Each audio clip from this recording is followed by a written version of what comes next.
വല്ലതും കഴിച്ചാൽ അതിശക്തമായ വയറുവേദന, ഗ്യാസ് ട്രബിൾ, നെഞ്ചെരിച്ചിൽ, വയറെരിച്ചിൽ, അൾസർ, കൊളസ്ട്രോൾ, ഷുഗർ, അമിതവണ്ണം, ഹൃദയാഘാതം, ഇതിൽ ഏതെങ്കിലും ഒന്ന് നിങ്ങൾക്കുണ്ടോ? എങ്കിൽ വിഷമിക്കണ്ട, ഇതാ 100% ശാശ്വത പരിഹാരം. 30 നാൾ വ്രതം അനുഷ്ഠിക്കുക. എന്താ, വിശ്വാസം വരുന്നില്ല അല്ലേ? ഇത് മുസ്ലിം പണ്ഡിതന്മാരുടെ അഭിപ്രായമല്ല, USA മെഡിക്കൽ സയൻസ് പരീക്ഷണത്തിൽ തെളിയിച്ചതാണ്. നോമ്പ് അനുഷ്ഠിക്കുന്നവനെ ഒത്തിരി വിചിത്രമായ ശാരീരിക ഗുണങ്ങളാണ് കാത്തിരിക്കുന്നത്.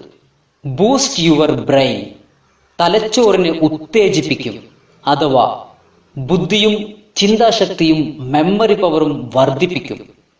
പുകവലി, മദ്യപാനം പോലെയുള്ള ചീത്ത ശീലങ്ങളെ തടയും, പൊണ്ണത്തടി കുറക്കും. അതോടൊപ്പം രക്തത്തിലെ കൊളസ്ട്രോളിന്റെയും ട്രൈഗ്ലിസേഴ്സിന്റെയും അളവ് കുറച്ച് അറ്റാക്ക്, സ്ട്രോക്ക് എന്നീ ഹൃദയ രോഗങ്ങളെ തടയുന്നു, ആമാശയ രോഗങ്ങളെ തടയുന്നു.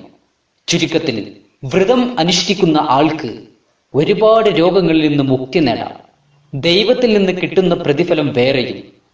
ഒരേ സമയം ശരീരവും മനസ്സും ശുദ്ധീകരിക്കാൻ നോമ്പിനേക്കാളും നല്ല മറ്റെന്തു മരുന്നാണ് ഇന്ന് ആധുനിക മെഡിക്കൽ സയൻസ് കണ്ടുപിടിച്ചത്? ഇതിനൊക്കെ പുറമെ അമേരിക്കൻ സ്റ്റഡിയിൽ പറയുന്ന മറ്റൊരു കാര്യം, വ്രതം അനുഷ്ഠിക്കുന്നവർക്ക് കുറ്റകൃത്യങ്ങൾ ചെയ്യാനുള്ള ആഗ്രഹം കുറയും.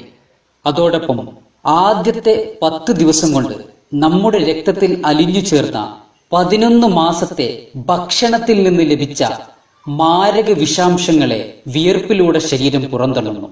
രണ്ടാമത്തെ 10-ൽ മനുഷ്യ ശരീരത്തിലെ ഡെഡ് സെൽസിനെ പുറന്തള്ളുന്നു.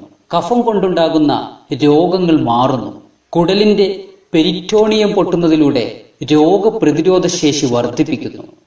ഈ സർപ്രൈസ് ഗുണങ്ങൾ നമ്മുടെ ശരീരത്തിന് കിട്ടണമെങ്കിൽ വ്രതം അനുഷ്ഠിക്കുന്നവർ ചില നിബന്ധനകൾ പാലിച്ചേ പറ്റൂ.